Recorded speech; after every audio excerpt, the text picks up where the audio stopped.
Bonjour et bienvenue pour cette nouvelle vidéo. On va s'intéresser à ce qu'on appelle la loi d'entrée et sortie d'un mécanisme. En fait, il s'agit d'un ensemble de relations entre les paramètres de position d'une pièce à l'entrée d'un mécanisme et ceux d'une pièce en sortie de mécanisme.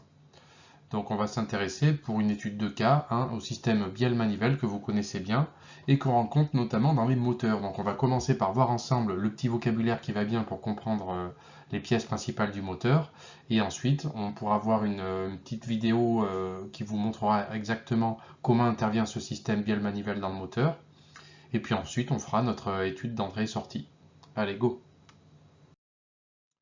Donc voici un schéma du moteur qu'on peut trouver dans une voiture qui possède un moteur à explosion. On y trouve donc un cylindre. Là, je vais juste vous montrer vite fait le vocabulaire et ensuite je vous montre une petite vidéo avec un monsieur qui explique avec une animation. Ce sera beaucoup plus clair pour tout le monde. Donc bref, on a un cylindre ici. Ici, on a des petites soupapes d'admission qui vont faire entrer le mélange d'essence et d'air. Et ici, on a ce qu'on appelle les pistons. Donc là, les pistons qui vont monter et descendre au fur et à mesure que la bielle sera entraînée par ce qu'on appelle le vilebrequin, pièce que vous voyez ici. Donc voilà pour le vocabulaire, j'en dis pas plus. Le monsieur va vous expliquer rapidement le principe de fonctionnement de ces pièces-là, et ensuite on fera l'étude d'entrée et sortie. Mais voyons de plus près ce qu'il se passe dans un cylindre. Comme je l'ai dit avant, il s'agit d'un moteur à 4 temps. Dans le premier temps, le piston descend et la soupape d'arrivée de carburant s'ouvre. L'essence, pompée, mélangée avec de l'air, remplit alors le cylindre. Dans le deuxième temps, les soupapes sont fermées, le piston remonte, le carburant se comprime. Le troisième temps, lorsque le piston est au plus haut, la bougie émet une étincelle qui provoque la déflagration du carburant. Le piston est alors propulsé vers le bas. Dans le quatrième temps, le piston remonte et la soupape d'échappement s'ouvre, permettant l'évacuation des hydrocarbures brûlés. Il faut noter que c'est uniquement l'étape 3 qui est génératrice de rotation. Et le cycle se répète ainsi de façon décalée entre chaque cylindre, faisant tourner le vilebrequin. Le vilebrequin entraîne la rotation du volant moteur qui va donc tourner en continu.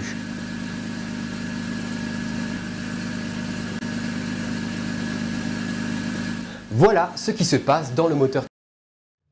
Voyons maintenant le schéma cinématique d'une partie du moteur, donc à savoir le système Biel-Manivelle. On retrouve ici le bâti dans un premier temps, donc modélisé ainsi. C'est la partie qui sera fixe pendant le mouvement du mécanisme. On retrouve également le piston qui coulisse dans le cylindre, donc il fait un mouvement de va-et-vient comme ceci, entraînant la bielle qui va rentrer en rotation autour du vilebrequin. Donc maintenant, on va chercher la loi d'entrée et de sortie. Donc pour cette loi d'entrée et de sortie, on va considérer un mécanisme, on va considérer ce qui entre dans ce mécanisme, c'est-à-dire quelle est l'action qui va provoquer le mouvement du mécanisme, et on va trouver les lois mathématiques qui lient ce mouvement-là au mouvement généré en sortie du mécanisme.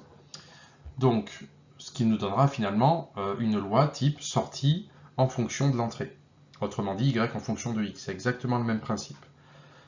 Donc, si on revient à notre système Biel-Manivelle que voici, il va falloir trouver quelle est l'entrée, quelle est la sortie. Donc là, d'après la vidéo que vous avez vue à l'instant, on a compris que finalement c'était la combustion de l'essence, l'explosion qu'il y avait dans un premier temps, qui allait repousser la soupape et provoquer la rotation du vilebrequin, donc via la bielle. Donc en entrée, on va considérer le mouvement de translation du piston, et en sortie, on aura le mouvement de rotation du vilebrequin. Pour trouver la loi, on va plutôt passer sur une représentation à 2 dimensions plutôt que 3. Donc voilà le système en 2 dimensions et ça va nous donner le schéma cinématique suivant. On y retrouve nos 3 liaisons pivots ici, ainsi qu'un pivot glissant ici. Donc notez bien la numérotation des pièces. On a le vilebrequin ici, donc il y aura le numéro 1, numéro 2 pour la bielle et numéro 3 pour le piston. Bon, pour trouver cette loi, on va bien définir le système. Donc, je rappelle le schéma cinématique qu'on avait précédemment. On va définir ses caractéristiques. Donc, on va commencer par la longueur L de la bielle, ici, en vert. On va avoir également le rayon de la manivelle, ou du vilebrequin. ok, ici en rouge. Et on va avoir bien sûr besoin de deux repères pour se repérer dans l'espace. Donc le premier, ça va être celui lié au bâti, x0, y0. Donc constatez bien, ici il est en noir, x0 ici, y0 ici. Comme tout repère, il va être associé à des vecteurs unitaires, x0 et y0. De la même manière, pour une autre pièce mobile ici, donc on va avoir le repère x1, y1. Donc je ne vais pas mettre à chaque fois les vecteurs unitaires pour ne pas surcharger le schéma, mais ils y sont, hein, ils existent. Et donc de la même manière, on a une pièce en mouvement ici, donc on va définir un autre repère, x2, y2, ainsi que x3 et y3. Donc oui, chaque pièce en mouvement va avoir son propre repère, on n'a pas le choix. Mais vous allez voir, ça complexifie pas trop non plus. On a donc ensuite besoin d'autres caractéristiques pour repérer les mouvements. Vous avez vu tout à l'heure que tout allait commencer par le mouvement de translation ici du piston. On va donc devoir définir la position x par rapport au repère R0, hein, donc x0, y0. On a donc une distance x ici. Lorsque le piston va bouger, ça va faire varier l'angle qu'il y a ici, hein, parce que le point A rentrera en rotation, comme ceci.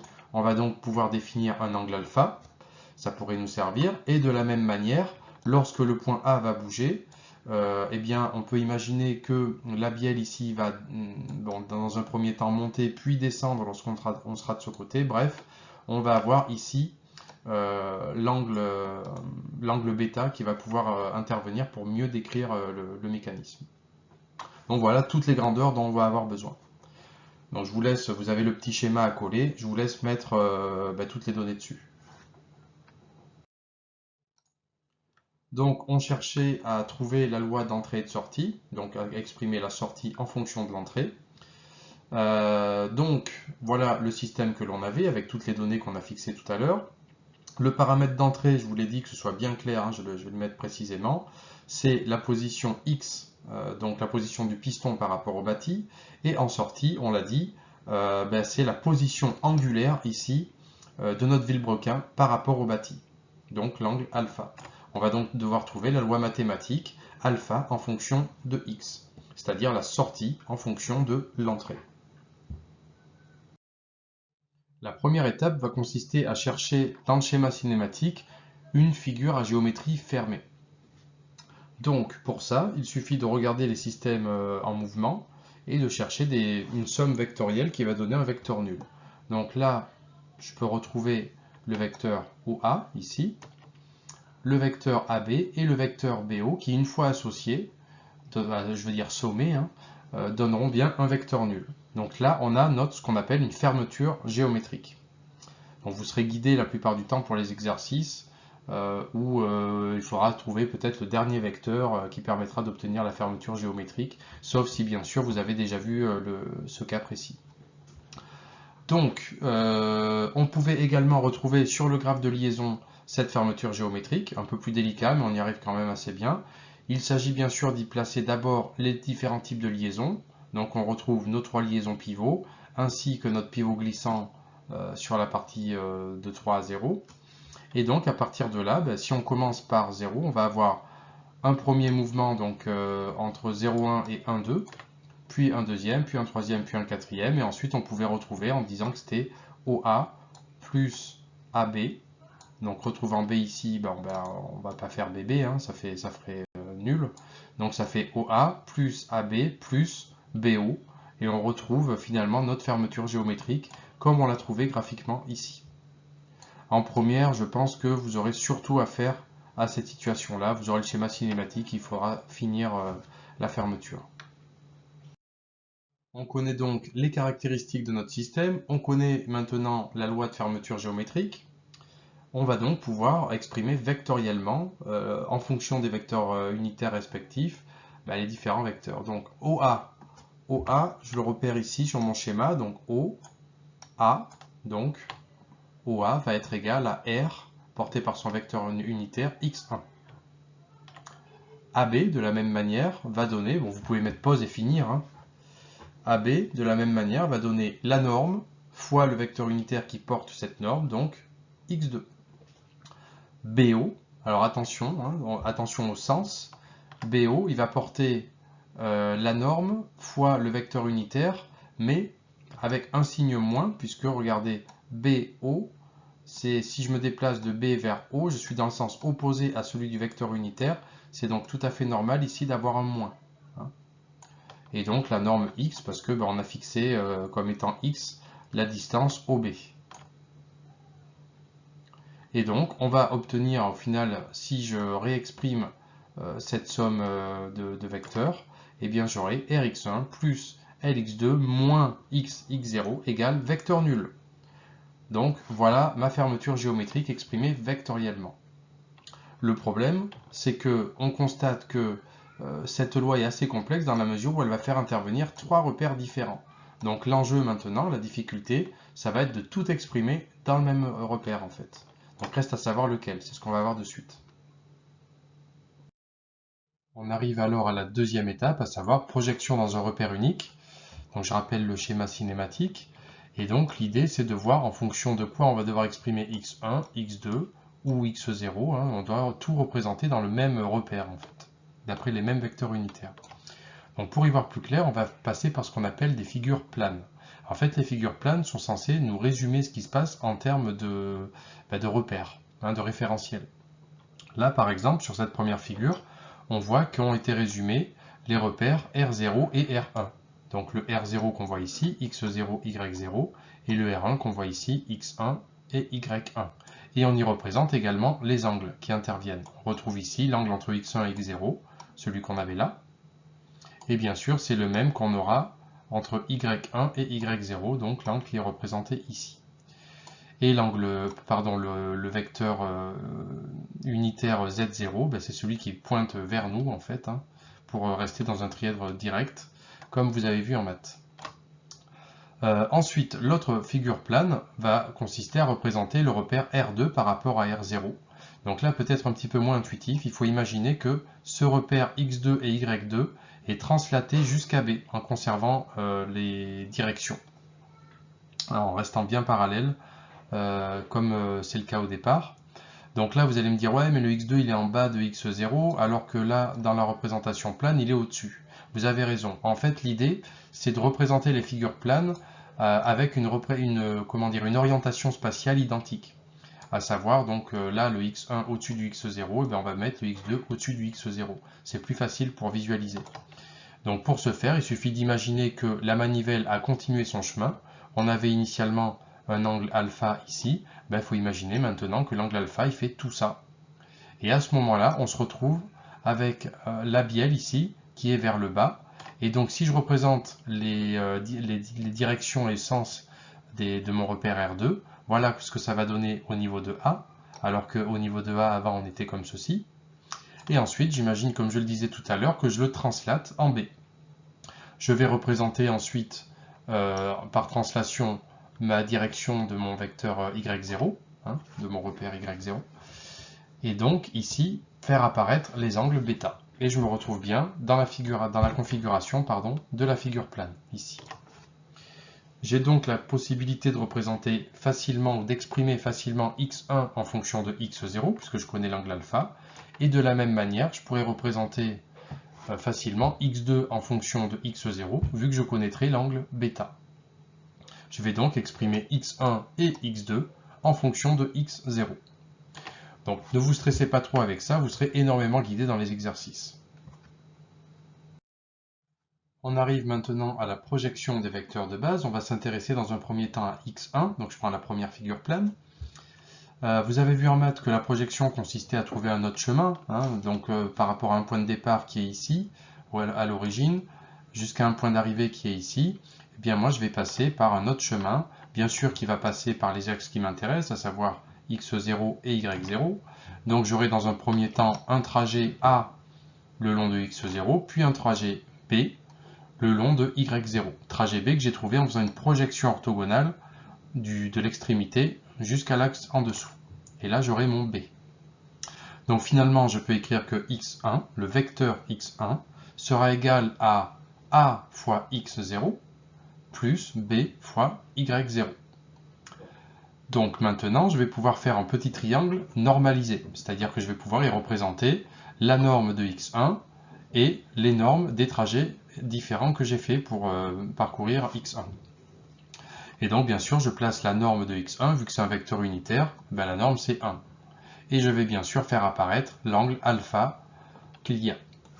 Ensuite, je vais pouvoir faire de la trigo, à savoir appliquer le cosinus alpha, qui va me donner bien sûr a sur 1, donc autrement dit a, et le sinus, donc qui me donnera l'opposé, b sur 1 égale b. J'ai donc trouvé la valeur par rapport à l'angle alpha de la norme de a ainsi que la norme de b. x1 pourra donc s'écrire plus cos alpha x0, puisque là je suis dans le même sens que le vecteur unitaire x0, j'aurai donc un plus ici, et plus sinus alpha y0, puisque encore une fois je suis dans le même sens que le vecteur unitaire qui aurait ici y0, donc il y a bien un plus ici. Et j'ai donc exprimé x1 dans la base R0. Donc vous allez bien faire attention quand vous faites des projections vectorielles à bien vérifier les directions que vous avez utilisées ainsi que le sens. Donc à savoir, est-ce que je suis dans le même sens que x0 et y0, à savoir donc si je mets un plus, si c'est le même sens, et si ce n'est pas le cas, que je mette un moins. Donc il faudra bien être vigilant là-dessus. Et ensuite on placera bien sûr les normes. Donc voilà comment il faudra construire à chaque fois votre projection vectorielle. Autre chose d'intéressante ici, c'est que vous retiendrez que lorsque j'ai fait mon triangle normalisé, que je vous invite à faire systématiquement en brouillon, vous pourrez retenir que si je cherche le grand côté, je vais utiliser un cosinus. Alors quand je dis grand côté, c'est un côté grand, mais pas l'hypoténuse, on est d'accord, hein, l'hypoténuse restera le plus grand. Mais si je cherche, disons, le deuxième plus grand, ben forcément, je vais appliquer le cosinus. Et si je cherche le petit, je vais appliquer un sinus. Retenez bien cette astuce, parce que vraiment, elle va vous faire gagner beaucoup de temps. Bon, même si ce n'était pas demandé, on va quand même faire la projection de Y1, avec la même méthodologie. Donc, je dois donc trouver un chemin pour parcourir cette distance-là, donc point de départ ici vers ici. Et donc, je vais passer par les axes x0 et y0. Donc, je vais commencer par faire la projection de y1 sur l'axe des x0 pour trouver le chemin à parcourir le long de cet axe-là. Le voici. Et évidemment, je vais le mettre en haut, en face de l'angle, ce sera plus facile pour ma projection. Et je vais bien sûr parcourir aussi le long de y0 une distance, donc à savoir d. Donc, ça va me donner y1, le vecteur y1, qui va être égal à dy0 plus cx0. Donc vous voyez ici, j'ai la norme de la norme C et la norme D, mais par contre, attention, j'ai pas encore tenu compte du signe. Donc là, à vous de mettre pause et de finir le job. Hein. Donc vous trouvez y1 en fonction de x0, y0, en faisant attention à la direction, au sens et bien sûr à la norme, avec la méthode de tout à l'heure, avec le grand côté, petit côté, etc. Allez, mettez pause et essayez de le faire.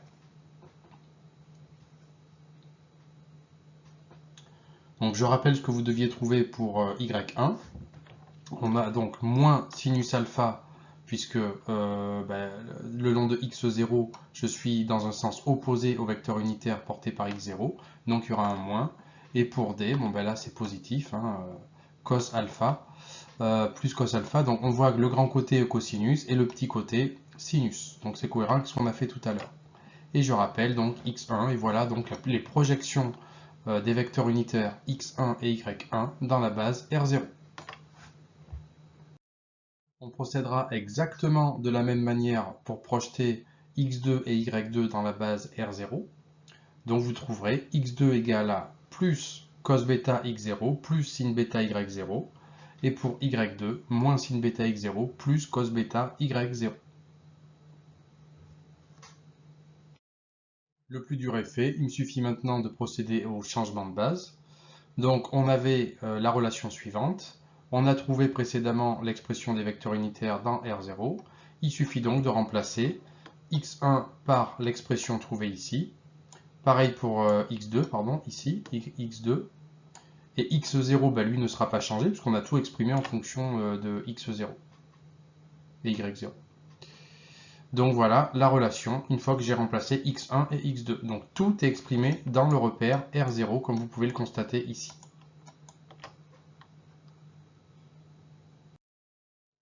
Il ne me reste plus qu'à exprimer, à dissocier en fait ce qui se passe sur x0 et sur y0 pour simplifier au maximum. Donc voilà comment vous devez rédiger. Selon x0, vous pouvez écrire que selon x0, il suffit de faire la somme de tout ce qui se passe selon x0. Donc R cos alpha x0 plus L cos bêta x0 moins x0 égale à vecteur nu. Suite à ça, je vais pouvoir tout diviser par x0 et du coup, je vais pouvoir simplifier ces vecteurs unitaires et supprimer le côté vectoriel de l'expression. Il en résulte le lien R cos alpha plus L cos bêta moins x égale 0. De la même manière, je vais procéder selon y0 et j'obtiens R sin alpha plus L sin bêta égale 0. Voilà les relations de base qui vont me servir à trouver ma loi d'entrée et de sortie. Cette loi, j'insiste, va consister à trouver le lien entre l'angle alpha et la position x du piston par rapport à O. Donc, en fait, l'étape 3 va consister à isoler les paramètres à éliminer. Donc, si je regarde selon x0 ce qu'on a trouvé tout à l'heure, qu'est-ce que j'ai comme paramètres? Donc, j'ai R, les longueurs R, L, puis les x et les angles alpha et bêta. Donc, alpha et x, j'en ai besoin, donc tout va bien. R et L ne sont pas gênants puisque ce sont des constantes, donc c'est les caractéristiques de mon système. Bon, je les connaîtrai sans problème, c'est pas embêtant. Par contre, mon bêta ici m'embête. Si je regarde selon y0, c'est le même principe. R me dérange pas, L non plus, alpha non plus, mais j'ai toujours mon bêta ici. Donc pour l'éliminer, je vais tout simplement l'isoler. Donc exprimer cos bêta et sinus bêta. Donc cos bêta sera égal à x moins R cos alpha sur L. Et de la même manière, vous pouvez mettre pause et trouver sin bêta. Donc on trouve que sin bêta est égal à moins R sin alpha sur L.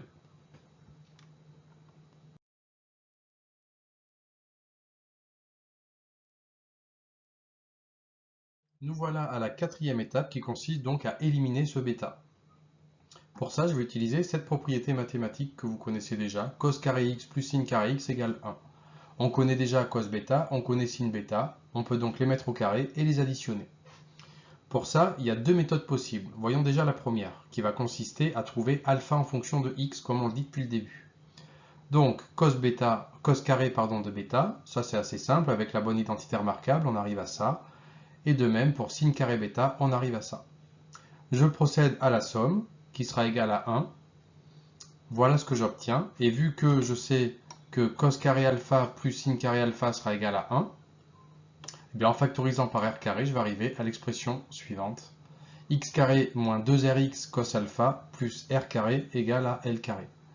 Alors, petite remarque un peu évidente, ça c'est pas un multiplié, le x que vous voyez là, c'est pas un multiplié, c'est vraiment un x. Je vous laisse revoir la diapo d'avant. Allez, on continue. On arrive à la toute dernière étape, c'est mettre en forme l'expression attendue, à savoir alpha en fonction de x. Donc voilà ce que j'ai, il suffit d'isoler le cos alpha et d'exprimer le arc cos pour avoir le alpha. Donc cos alpha va être égal à x carré plus r carré moins l carré sur 2rx. Évidemment, je vous laisse faire pause et essayer de le faire vous-même, sinon ça ne sert à rien. Et du coup, on aura alpha qui sera égal à arc cos ou cos moins 1 de x carré plus r carré moins l carré sur 2rx. Et voilà pour la loi d'entrée et de sortie avec cette méthode numéro 1. Pour la deuxième méthode, en fait, vous devez comprendre que la situation peut changer dans la mesure où on peut inverser le paramètre d'entrée et de sortie. Autrement dit, avant, pour le moteur, on considérait que c'était l'explosion des gaz qui propulsait le piston, donc ça c'était notre entrée, et la rotation du vilebrequin était la sortie. On peut imaginer l'inverse, parce que c'est un système réversible. Le vilebrequin peut tourner en entrée, donc l'entrée est ici, alpha, et en sortie, on aura donc un mouvement induit de translation du piston, donc x. On a bien la sortie x et l'entrée alpha ici. Donc j'arrive à la fin de l'étape 4, je reprends les résultats de tout à l'heure, je ne vais pas tout refaire.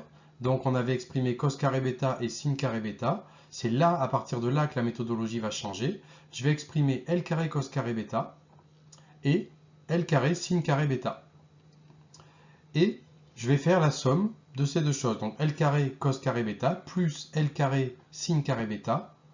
Et voilà ce que je vais obtenir. L carré égale à x moins R cos alpha au carré plus moins R sin alpha au carré. Donc je vous laisse mettre pause et essayer de voir comment je suis arrivé là, sachant que j'ai utilisé la même propriété mathématique que précédemment. À partir de ce point-là, on a deux angles d'attaque possibles. Je rappelle que l'objectif est de trouver x en fonction de alpha. Donc si je veux la jouer mathématicien, bah, là le truc que je suis tenté de faire éventuellement, c'est d'utiliser l'identité remarquable, de trouver x carré, enfin un polynôme du second degré en fait, avec recherche de discriminants et tout ça. On peut aller un petit peu plus vite. Je vais pas développer l'identité remarquable et je vais exprimer x moins r cos alpha au carré en fonction du reste, donc L carré moins r sin alpha au carré. À partir de là, je vais appliquer une racine carrée à droite et à gauche. J'aurai donc x moins r cos alpha qui sera égal à plus ou moins L carré moins r sin alpha au carré. Et de là, je dégage x et il me vient r cos alpha plus ou moins la racine carrée de tout ce qu'il y avait à droite. Or, je sais que x est une grandeur positive, vu comment j'avais établi mes axes au début. Je peux donc retenir la racine suivante, r cos alpha plus racine de L carré moins r carré sin carré alpha. J'ai donc exprimé x en fonction de alpha. R et L étant des constantes, définies par les caractéristiques du système, mon problème est terminé. Donc voilà pour ce chapitre. Préparez bien des questions pour la prochaine fois. J'imagine que vous en aurez pour le côté mathématique. Donc vous avez vu un petit chapitre un peu plus, qui contient un peu plus de maths que d'habitude. J'espère que c'était digeste et on en parle la prochaine fois. Allez, à bientôt.